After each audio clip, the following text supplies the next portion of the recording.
The rookies say Ben Simmons won't be Rookie of the Year. My co-host Roy Burton says the hate is real. Also, DeMarcus Cousins, enigma or wasted NBA talent? And the top 7 finishers in the NBA today. All that more in this edition of NBA Files. Let's ball.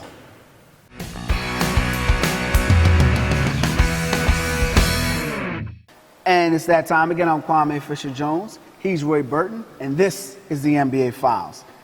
And today this week we're going to open up with the rookies have spoken. They have spoken, yes. The rookies have given their, I guess, pride, I don't know. Ill-advised opinions, if you will. A lot of hate from you on this one. It's going to be a hate-filled show today. Okay, so we're going to start simple. First, they gave their picks for Rookie of the Year. Mm-hmm. And I agreed with their picks. Mm-hmm. You didn't, I mean, if I'm a betting man, I believe Chris Dunn has the best opportunity. Mm-hmm. But, full disclosure, just give the list. Their number 1 pick for Rookie of the Year. Mm-hmm. And just as a backdrop, NBA.com sat down with about 40 rookies. Mm-hmm. And at the annual rookie shoot, and basically they asked them, they asked the pups a couple of questions. Okay. Rookie of the Year, best career, best finishers, all that stuff. But There was 2 things that stuck out to me were the Rookie of the Year and best career. So their Rookie of the Year pick for number 3 was your man Ben Simmons. Number 3, Ben Simmons. Number 3. Real recognizes real. So that's real. Does not look familiar. So that's real. Ben Simmons. Number 2 is Brandon Ingram of the Lakers, and number 1 is Chris Dunn. So I'm gonna lay back. I'm gonna pass you the mic.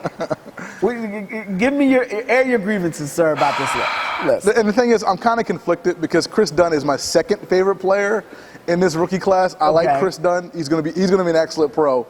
Ben Simmons is in the best position to be Rookie of the Year, which is why he's going to be my pick. Because Ben Simmons, being Rookie of the Year, you have to get opportunity, and more than anything, you got to get shots. You got to be able to get your chance to assert yourself on a basketball team. Hold on, let me interject this. Jason Kidd was a Rookie of the Year, was a co-Rookie of the Year. But he was rookie. He didn't get a lot of shots. He didn't score a lot of points. I don't have the numbers in front of me. He wasn't a great score. Sure. I thought he had a decent. I don't think Ben Simmons is going to score a lot of points. I think he's going to have the opportunity to affect him, to have his effect on the Sixers as a whole, more so than Dunn. Yeah, but see, Dunn is going into a situation where he has the previous Rookie of the Year, a coach that, despite my differences in his style, works well with guards and develops players pretty well. Agreed. And he's an intensity guy, so game 46 where he may hit the rookie wall, he'll be able to get some intensity out of him. Right. And he's running into a situation with a guy who Wiggins, who's the clock is ticking. I'm sure his people are telling him this has to be the year. Right. Why wouldn't he be in the best position? When you're coming on a team with a guy like Towns, who had 55 double-doubles last year. You have another guy in Andrew Wiggins who scored 20 points a game last year. And you're probably, at least at the start of the season, probably going to play second fiddle or at least back up to Ricky Rubio. How much of a chance are you going to get to kind of assert yourself on that team? Like how often can you do that? Because that's a good question. Which is more impressive of a stat line? Let's say Simmons goes 15, his rookie year 15. He's a pretty good rebounder, so I'll give him 10. He's good. Ooh. I think his rookie year he'll be somewhere between 8 to 10. So it may be 9.3, but he'll be 8 to 10. So let's say 15, 10, and 4. Dunn gives you 13 points, 11 assists, 2 steals, a block, and 4 rebounds. Which is more impressive of a stat line? More impressive is Dunn. But Dunn's not going to get 11. Dunn's not going to get 11 assists. Ben's not going to get 10 rebounds. Dunn's not going to get 11. Look at how many guys got 11 assists in the league last year. It's rare. Like no one does that anymore. Like this is not in the league where guys rack up assists. The thing is, but he's playing in a conference that does. Here's the thing though. Like let's say 8 assists, and let's knock down Ben's rebounds to 8. Who votes on Rookie of the Year? Your boys. My boys. Yeah, your boys. Not our boys, but new media dudes. Yeah, because you're more of a social butterfly. So new media guys vote on Rookie of the Year. How do they vote on Rookie of the Year? They watch as many games as they can, but YouTube highlights and Instagram and Vine and all that stuff. Ben Simmons will probably have a lesser stat line than Chris Dunn, but Ben Simmons is going to be on Instagram and YouTube and Vine every single night. He's going to be retweeted even you saw in Summer League. You saw Ben Simmons passes to TLC get retweeted 20,000 times. I mean, Ben Simmons is going to be in the consciousness of the voters every single night. That's why he's going to win. And that's why you think that there's a backlash from the rookies. No, that's not why. I think the rookie backlash is partly because everybody handed Ben Simmons the #1 slot last year before the season even started. Okay. And this is a dude who had a camera crew follow him around all year at LSU. I mean, this is a guy, like, they think the dude's entitled. The dude probably feels entitled at some level. And I think there's a little bit of hate coming from the rookies as far as Rookie of the Year goes. I know you don't want to admit it, but well, I think there's a backlash, but I think part of it is because he's not good. Nobody backlashed against LeBron. Nobody backlashed against Bosh. We heard how good Bosh was going into the season, so nobody backlashed against Bosh. We're going to take a break. Okay. Because I know I'm supposed to move to the best career, but I think you may be on to something, but I think it's deeper about the talent doesn't match the acclaim. Okay. NBA Files.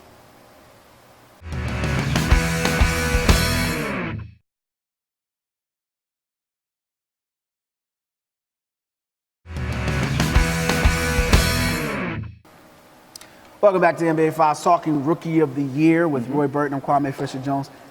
Two things. I want to interject another part of the conversation, but two things. Okay. First, I believe you. I agree with you. I agree with him somewhat. This is a first. Sparingly. I do believe there's a backlash, but I think it stems from the fact that he's not that good. Okay. Not to warrant as much nonsense. Not as good as the attention that he gets. But the bigger issue I have is this. Joel Embiid, healthy, is going to be the Rookie of the Year. Okay. I don't give a damn who else is on the floor. Okay. Joel Embiid healthy will be Rookie of the Year. The rookies, he got honorable mention with Dario Saric. The rookies last year picked Jahlil Okafor, who, if he stays healthy and doesn't have the tit-tat boss, well, you know, even with the tit-tat boss, but he finishes the season, I believe he beats out Anthony Towns and wins Rookie of the Year. I don't know if he does, but okay. Well, what did he miss? The final 20 games? About 25, 30 games, yeah. Yeah, I think he goes. His competitive fire, he Carl Towns had 55 double-doubles last year. But Okafor handed him his ass on a platter when they versed each other. So, Okafor gave him that work when they went to Minnesota earlier in the year. So Buzz gets back to Okafor. Now, I didn't mean to cut you off, but Buzz gets back to Okafor that the Rookie of the Year campaign is close. You don't think this competitive champion brings it up a notch the last 20 games? I don't think so. I don't think so.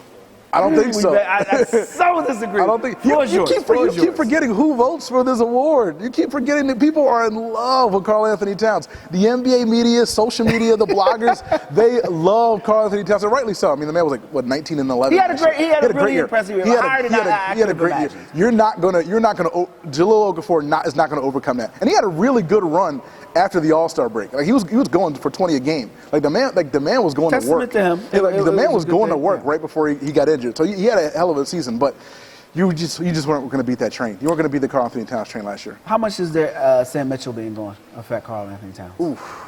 Because a lot of people don't know this. Sam Mitchell was the guy that kind of got Kevin Garnett going. Right. You know, he was Kevin Garnett was his rookie. Right.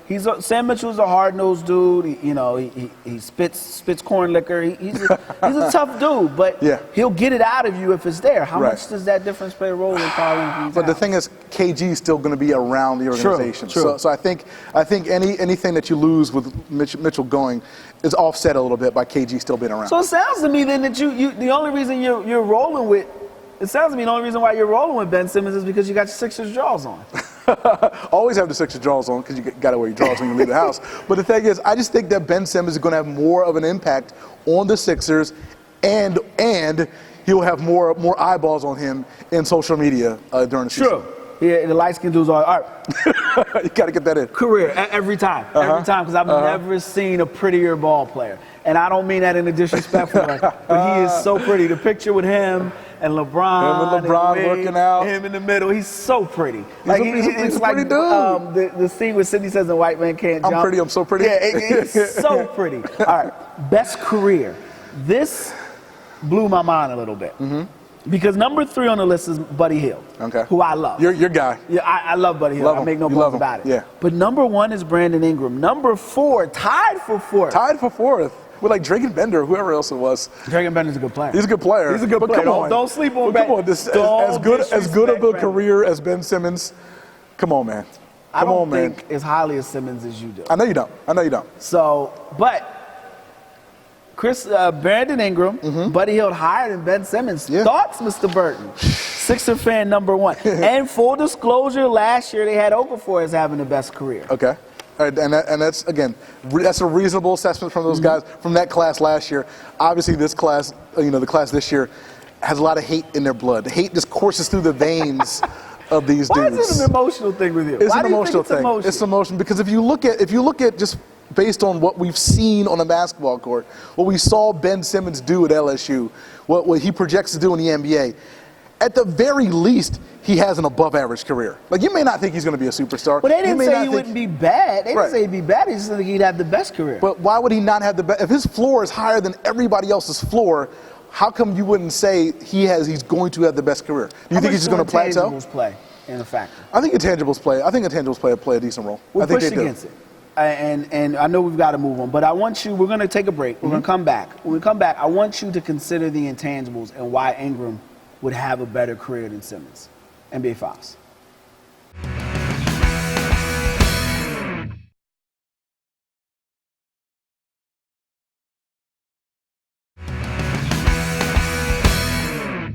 Welcome back to the NBA Files. Roy Burton, Kwame Fisher-Jones here at Overbrook High School.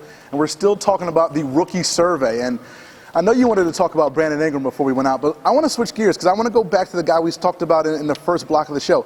I like Chris Dunn a lot. Mm-hmm. And if I had to answer that question, who is going to have the best career, and the answer not be Ben Simmons, I'd probably pick Chris Dunn. What type of qualifier the answer not be? No, you have to include him in the equation. You can't eliminate people to elevate Ben Simmons is the guy. Ben Simmons is my pick. But let's say I couldn't pick Ben Simmons. Mm-mm. I'm going to pick Chris Dunn. I think Chris Dunn, over his career, other than Ben Simmons, is going to have the best resume when all is said and done. I like Chris Dunn as a player. I just don't think he's going to be the Rookie of the Year this year or the best player better than Ben Simmons. I don't think Dunn is going to be better than Ben Simmons. Mm-hmm. But it's telling to me that Simmons' peers think so little about him. Mm-hmm. And the intangibles mm-hmm. that we question going into the draft, they're not a figment of our imagination. Not at all. They're not a belief. He hasn't, during the summer league, he didn't change anybody's thoughts. Mm-hmm. You know, when things got difficult, he bailed. And he was rewarded by making an all. No, seriously. He may have been tired. He may have been whatever. It's a summer league. It got a little difficult. It was boring, whatever have you. Mm-hmm. He took days off. His coaches said, you know what, Ben, sit this out. We're going to talk a little bit about coaches when we get to the player breakdown section. But Ben Simmons is a franchise. He is a franchise. So I don't even know who the hell. I mean, I know who the Sixers summer league coach is, but for the reasons I don't even know who the hell his coach is. Right. But I know Ben Simmons is one of the things. Everybody came in to see Ben Simmons play, not to see doo-doo-doo coach.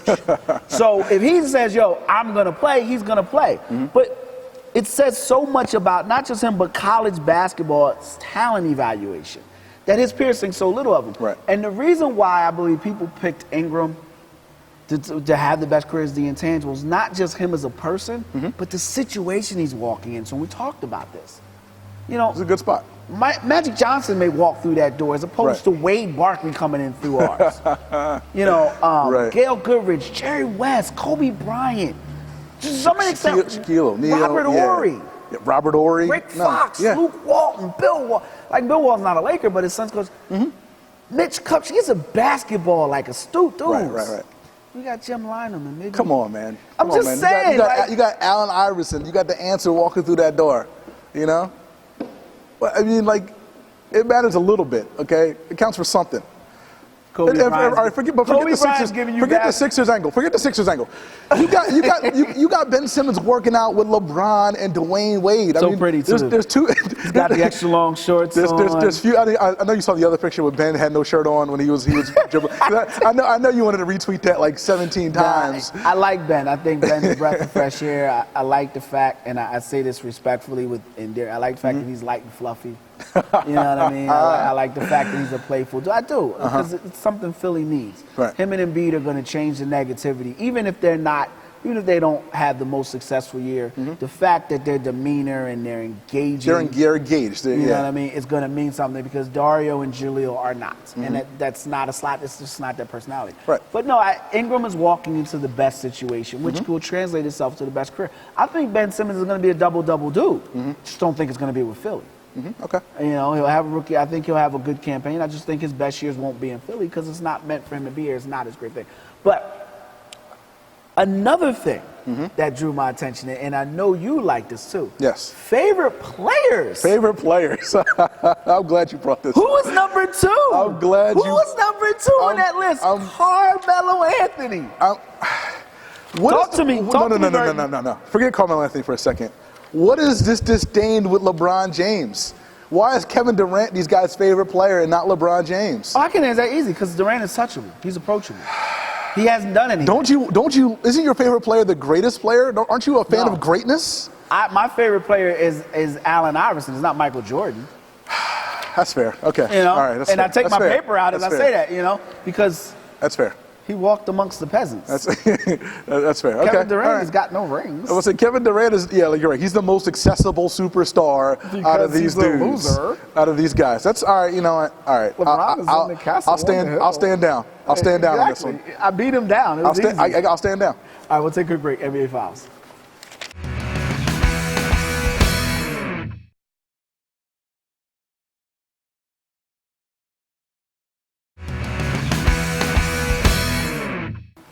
Welcome back to the NBA Files, talking rookie selections. Kevin Durant is the players' unanimous favorite for their favorite player. Not unanimous, but they're the favorite of most. He's unanimous. They love him, and I can understand it. Kevin's more engaging. He is. He walks among the people. LeBron is, he's got rings. He wears really tight clothes. Oh, you haven't seen Kevin Durant's clothes? Kevin Durant's a D.C. boy, though. He takes some getting used to. Okay. LeBron's a Cleveland boy. You never get used to the Midwest people. But I can understand that. But staying with Durant, I want to transition from there. I saw an article this week about Kevin Durant. There's going to be expectations for him defensively. Yes. And you and I have been we both in agreement that he's a hard defensive player. I don't want to say hard. Okay, well, I believe that, and you're probably right. Because here, some of the things that were used to describe him, he was a terrific defensive player. Well, defensive consistency. He's a consistent defensive player. Capable defensive player. All right, that's better. But I went back and looked at his NBA or his Western Conference performance against Draymond Green, and look, Green struggled in that series. Yeah, he did. 35% from twos, 21% from threes. He averaged 11 points. Right. Now, I don't know how much of that was due to chasing Durant around, but Golden State in general, Steph Curry's a horrible defender. Right. He may be one of the worst in the league. Right. I mean, James Harden is like here and everybody else is down here, but he may be one of the worst in the league. But they managed to hide him and put him in spots where he can be successful. I think they may be able to do the same thing with Durant. Your thoughts on that? See, that's the thing. I think Durant's a little bit better. I know he's not the terrific guy that some people say, but like you said, you saw what he did against Draymond Green, and he had his best defensive year of his career last year. He's one of the best players. How much does that go to Billy Donovan? Because I'm hard on coaches, so I want to give them credit when they give credit. That's a good point. That's a good point. But yeah, Kevin Durant, he's a good defender when he's engaged, and he'll be able to be engaged more because now you'll have other guys carrying the load on offense. He doesn't have to be the guy on offense carrying the load. He's in a great situation here. He's a good spot. Because they can move him around. Like they talked about him guarding all 5 positions, which I think in the Western Conference he can do to a certain extent. Obviously, he's not going to be able to cover your back to the basket dudes, but there aren't a lot of them in the league. I think where he's going to struggle is when they run into the mismatches of having to chase guys around. But one thing, I'm hard on Kevin Durant. Yeah, as you should be. But I want people to understand he's a terrific ball player. Absolutely. Just like Ben Simmons is an amazing basketball player. Right. Are they a Hall of Fame great? That's up for debate. But Kevin Durant is by far the second best player in this league, hands down. And I take him. One of that's because he's a competitive dude. Right. He's a competitive mofo. He's a competitive dude. Yes. Him and Klay Thompson are gonna, Klay is gonna rock because Klay's competitive. Right. People see the wavy hair and the John B. look, so they think Klay isn't. He doesn't have fire. Don't let it fool you. Sir. Don't let that fool you. He gets after. And that's the thing. When you have a Draymond Green who's a dog on defense, you have a Klay Thompson who's their best, wing defender. He's clearly better than Steph Curry. Like you said, it's going to elevate Kevin Durant's game. Kevin Durant knows he can't just walk into that locker room and go through the motions because those guys won't let him. And the fact of the matter is, he's going to elevate his game on defense, and between the three of them, they're going to be a problem in the Western Conference. And the length, and the foot speed, the athletic ability. Look, when they first did this, I felt like this is shaping up for disaster.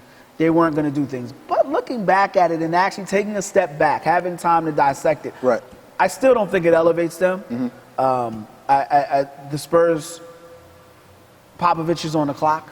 Yeah. Duncan is out of the building now. What you got, Greg? Right. What you got, Greg? Exactly. I'm excited about the Western Conference. I'm going to give Durant credit here, but with expectations, usually come disappointment. Usually. So they're again, expecting we've the line we've is seen they're super expecting teams, him to be a terrific defender. Right. That's the headline. All right. I mean, they expect that. And we've seen super teams take a while to gel. So if anybody's expecting, The Knicks are a super team. This is not a super team. We'll be right back.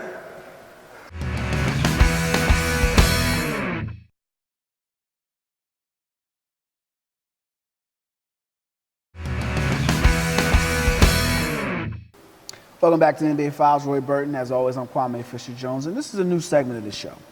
It's called Player Breakdown. And what I wanted to do was break down each player's best, or each team's best player. But this time, the first one I'm going to start a little differently. Okay. The player breakdown is going to be a retired guy who hasn't played in years, and Eddie Curry. The reason why is Eddie Curry made a statement this week in an article. It was 17 different .com sites. I don't even know what the .com site was. I could have looked it up, didn't matter. But he said he wished he'd gone to college. I don't know about you. We've never really discussed this with this production meeting. I was a staunch, steadfast, no age limit, no, this is America, Jack. And you come in and you get this is not a communist country. You can chase your dollars. Right. Then Taj McDavid happened. You know, then Lenny Cook happened. And for every Kobe and LeBron, there's an Eddie Curry, there's a McDavid, there's a Lenny Cook. The list goes on and on of guys who have struggled making that transition. Right. And as leaders, I feel that we needed to take a step back and think about what's best for them. If you require these dudes, if you require an age limit where you can't come into the NBA until you're at least 21, I think a lot of these dudes' lives would be drastically different. Because the misconception is, and I'm gonna yield to you in a second, but the misconception is that Curry was a bad player. Right. He wasn't. He wasn't. No, not at all. He was an underdeveloped guy who still had baby fat, not just on his body, but on his mind. Right. You know, and he needed that time to develop. He needed time to grow. You know, and I look back on, he had his issues off the court, which I'm not going to get into. But he progressed nicely. And then you know, he had the 19 points per game when he was in New York, of all cities. Right. But he fell off because he couldn't really get past adversity, which is something college teaches you. Right. You know, you hear the story all the time about people sitting in their dorm rooms just hoping money comes out of the sky because you're broke and you can't afford any ramen noodles. Exactly. You know what I mean? If it's not free, it's not a good deal. Even if it's a quarter, you don't have a quarter. But, you know, my first question for you is, before we talk about Curry specifically, in general, the college rule, the age limit rule, where do you stand on that? Well, I think we can both agree that the current system is broken. There's something wrong with this system. The 1 year in college thing, it's a farce. I mean, we saw it with Ben Simmons last year. Like, these guys go to college, they care nothing about actual going to school and class and learning the things that you learn, you know, away from the classroom while in college. So I think the system needs to change. If I was in charge, and of course you have to get both sides to agree, the league and the Players Association, I would probably co-opt the MLB rule and change it from give players an option. You can come out as a high school senior, or you have to go to college for at least 2 years. And MLB is 3 years. But I'd say after 2 years, I would like to give people the opportunity to come out of school 2 years after your high school class graduates, just to kind of, again, mature as a person. Kind of like either, I mean, if you're good enough, I don't want to restrict, you know, I don't want to restrict trade or restrict economic freedom. So if you're good enough as an 18-year-old, you should be able to go. But if you go to college, you should be required to go for 2 years. I want the age limit. Okay. I want 21. I don't think they'll ever agree to that, though. That's the only thing. I don't think they don't have the children. The Players Association. I don't think the Players Association will ever agree to that. I mean, I think that's ideal. I don't think it'll ever happen, though. You can partner a business venture with insurance. You can do a business venture where, look, if you're a Kobe Bryant, you're 17. I think Kobe was 17 when he entered the league. I don't think he turned 18 until after he was drafted. Right. You can take an insurance out on your career. You go to Duke. Players do it all the time. Yeah. And, you know, if it doesn't work out for you, you've paid insurance. You paid into this escrow account, if you will, that basically allows you, when you graduate, you'll have $2-3 million. Right. which is what you walk away from. Eddie Curry made about 50, but he's probably, I think he made 70 actually. He made good money. Yeah. But he's probably only got a couple of million left after that, if that. Right. And now he's a motivational speaker, so he tells you he's searching for that check. You know, you look at a guy like Rasheed Wallace, smart enough to go to college. You haven't heard peep out of Rasheed since he graduated. He's a maladjusted dude. He's a malcontent. I love you, Sheed, but you are. At 21 allows you, at 20, when your mindset at 17 is completely different at 21. Completely different. Because you struggled. Different. Right, but here's the thing though. Like, why would you, if you're the NBA PA, or the NBPA, why would you say, you know what, take away 2 years of earning potential from all of our members from now and in perpetuity just for, you know, guys to come into the league more mature? Like, there's no way. Gives you a better product, and you know what else you can do? You can push the MBD up. Yeah, but see, like, I mean, the Players Association would never agree to this. I agree. It would be a better product in the pros and in college. But you're taking 2 years of money earning potential off these guys. The later you get into the NBA, it's the later you get that second contract. These guys aren't going to sign up for that. That's why the players, and I know we're pushed against it, that's why the players need to sit down. It's because it is the Players Association. It's not businessmen who haven't played in the NBA Association. We'll be right back.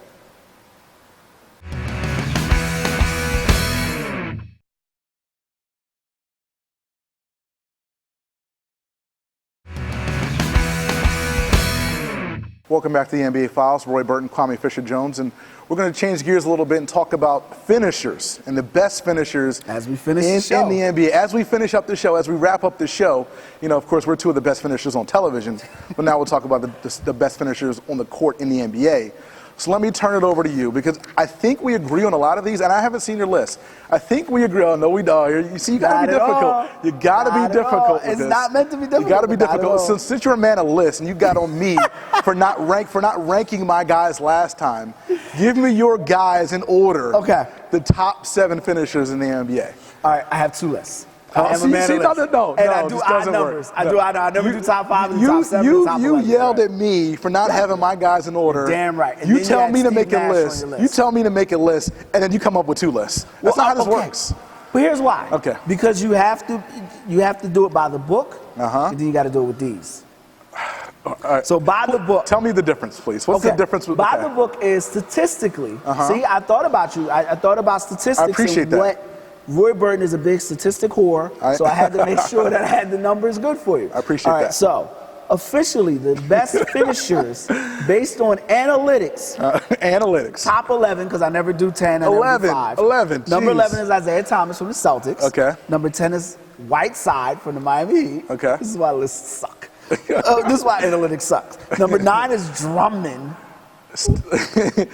Number 9 is Drummond. You can't even say that. Continue. All right, 8 is Westbrook. 7 is Dwight Howard, whom you loathe. I hate that dude. You know, you got Andrew Wiggins. DeMar DeRozan's 5. Then your top 4 is Harden.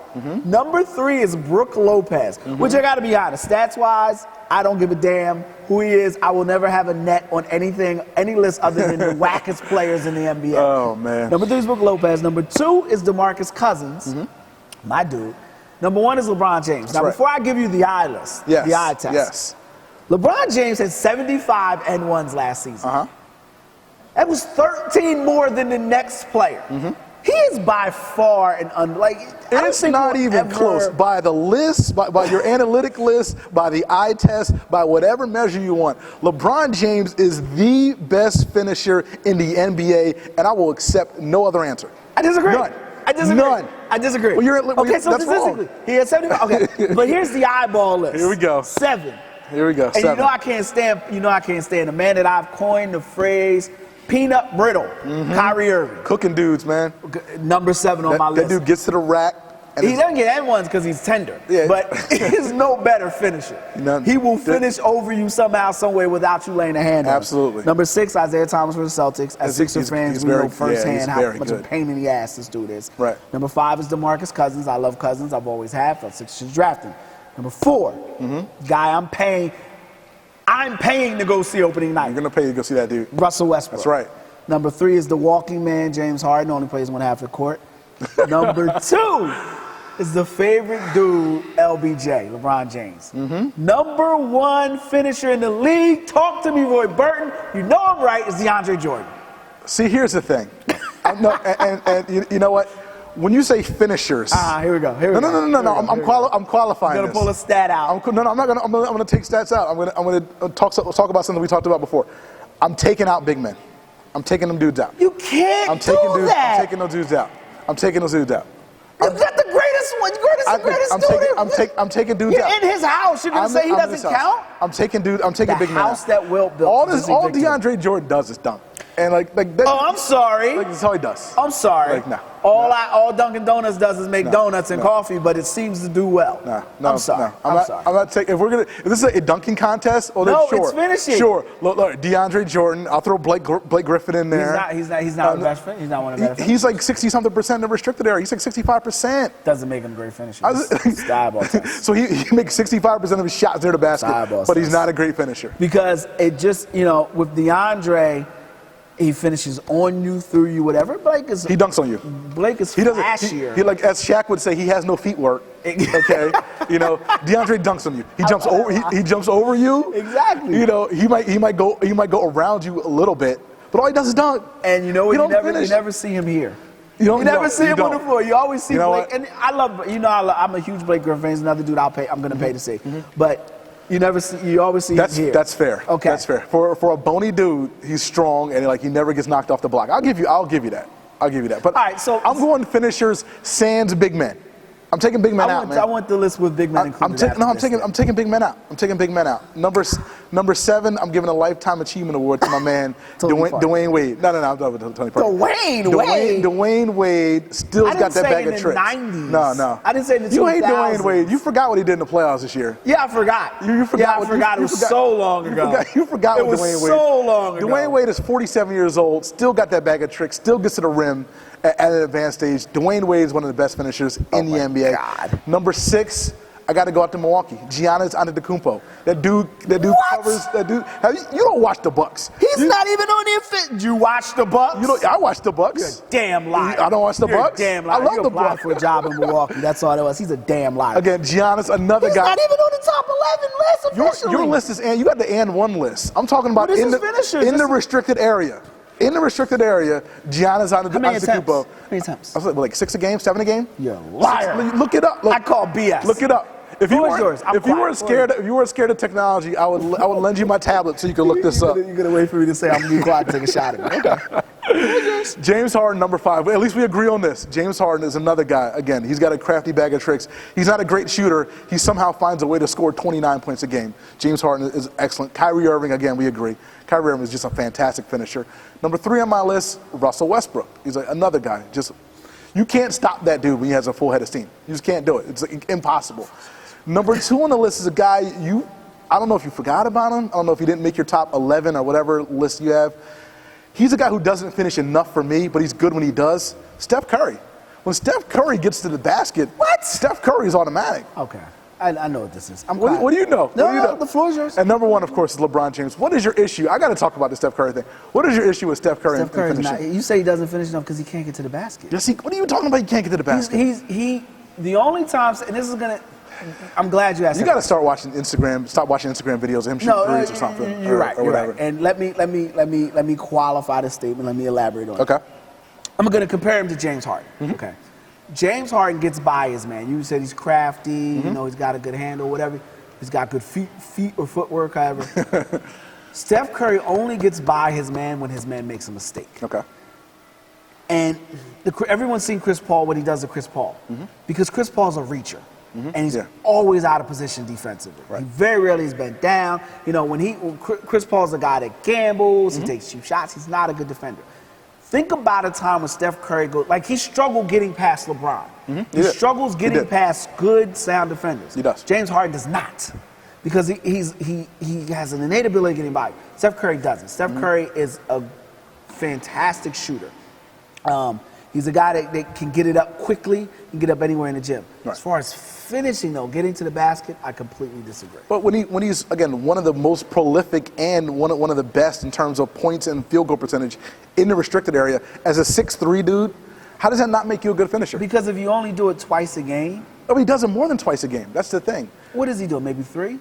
No, I think he takes like 6 or 7 attempts in a restricted area game. I call Biss. I need you. I call Biss. You and your stack. Friends. You gotta He doesn't. go back to your dot matrix printer and print out the stats of the restricted area guys. My typewriter. You know? No, I don't. I'm telling you. You see Golden State. Look, he takes 10 threes a game, and that's what people see. And but he takes a lot of other shots that aren't threes. And it's not just the threes. I mean, he's magnificent running off the ball, and that's a credit to Mark Jackson. Yep. So I agree with you there. He's not in this realm. He's not. I need you to go look at the tape. He's a dude. I mean, Kyrie, even to a lesser degree, Kyrie's another one. Kyrie doesn't get a lot of foul calls, right? Because he avoids contact, right? But he finds a way to finish and get that bucket in. You know, right. DeAndre Jordan just jumps over guys. Foul shooter. Terrible. But still finishes without a doubt. LeBron James gets his number. So, you know, Steph isn't in that ilk. He's not in that realm. Right. He's not even in that building. Like if the room of finishers is room A, he's across the street. He's not in the building. Not even in the building. No, I completely agree. Honorable mention dudes. Okay. John Wall. Agreed. If you're going to give a Lifetime Achievement Award to somebody, agreed. It's a guy in San Antonio that's on line 1 for you. Yeah. Tony Parker. Tony Parker's one of the best ever did it. Damian Lillard, absolutely. And he's a guy that doesn't do it enough. Right. Aaron Gordon, you throw him in that list? He just doesn't do it enough. But yeah, he might be up there. Okay, and you mentioned Blake Griffin. Another dude, Kevin Durant. Agreed. Fantastic finisher. All right. All right. And that's a wrap. We'll wrap it up, and that's a wrap for this week's NBA Files. You can relive the magic of this or any other episode at NBAFiles.com. I'm Kwame Fisher-Jones. He's Roy Burton, reminding you, as always, while there's no I in team, there's always 2 I's in the championship.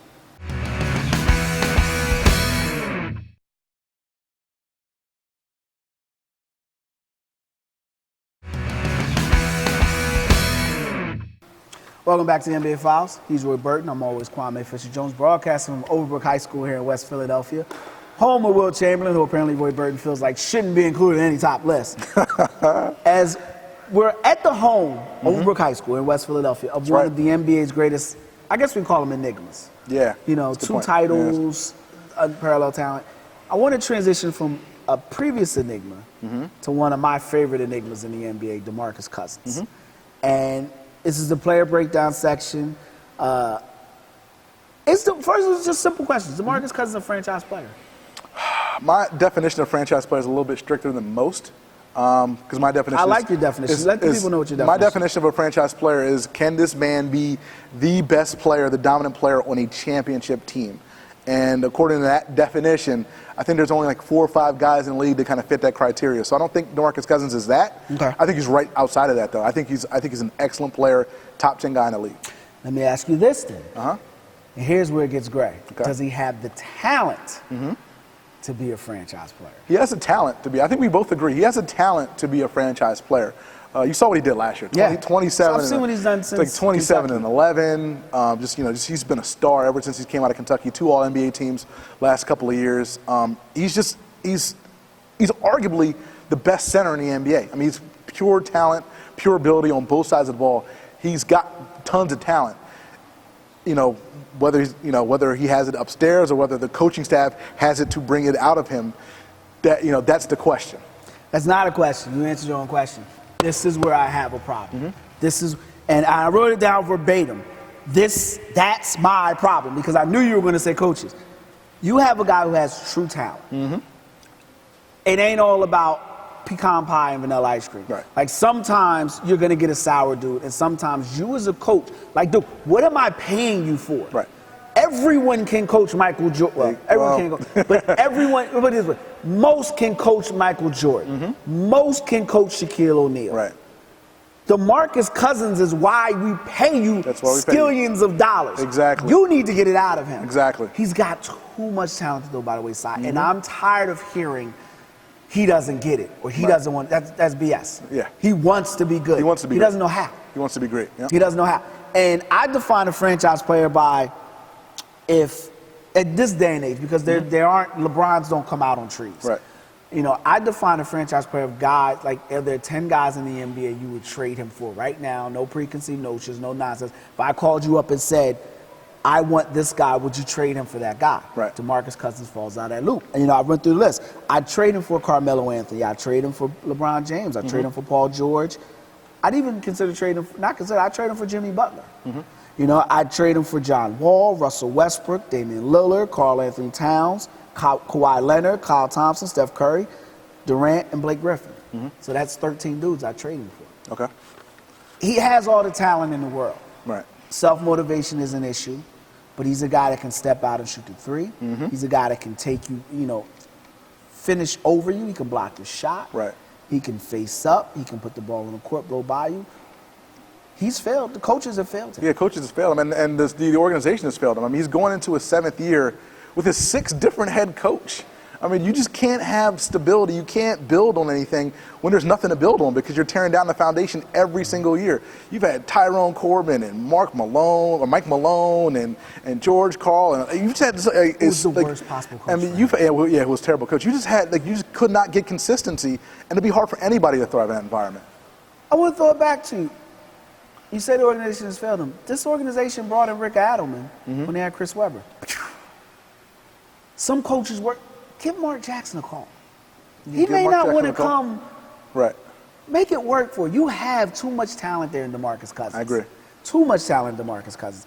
And I wonder how different things have been if he wears a Sixers uniform. That's a really good question. That's a really good question. He scared the piss out of Doug Collins. Yeah. That's all it was. Yeah. You know more than I know about that topic, but he scared the piss out of Doug Collins, and that's why he wound up in Sacramento. He scared the piss out of a lot of dudes. Yeah. So, frustration sets in. We're going to take a quick break. When we come back, we're going to talk a little bit more DeMarcus Cousins. We'll be right back.